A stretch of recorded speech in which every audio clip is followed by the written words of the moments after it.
Hi friends, welcome to my channel Lakshmi Bhanu వంటలు and blogs. నా స్టైల్లో దోసకాయ ఎండు చేపల కర్రీ అయితే చేస్తున్నాను. ఆయిల్ అయితే వేడెక్కింది.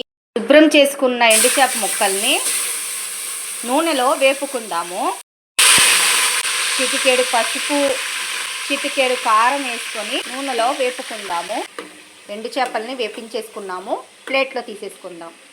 ఈ నూనెలోనే ఉల్లిపాయ ముక్కలు, పచ్చిమిరపకాయలు వేసేసుకుందాం. ఉల్లిపాయలు వేగాయి.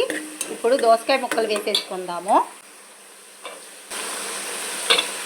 చిటికెడు పసుపు వేసుకుందాము. ఎండు చేపల్లో ఉప్పు ఉంటుంది కాబట్టి నేను ఉప్పు వేయటం లేదు. ఒకసారి కలుపుకుందాము. ఈ దోసకాయ ముక్కల్ని మగ్గనిద్దాము. దోసకాయ ముక్కలు మగ్గాయి. తగినంత కారం వేసుకుందాం. ఒకసారి కలుపుకుందాము. కొద్దిగా వాటర్ వేసుకుందాం. నూనెలో వేపించి పెట్టుకున్న ఎండు చేప ముక్కల్ని వేసేసుకుందాం. ఒకసారి కలుపుకుందాము. కరివేపాకు వేసుకుందాం.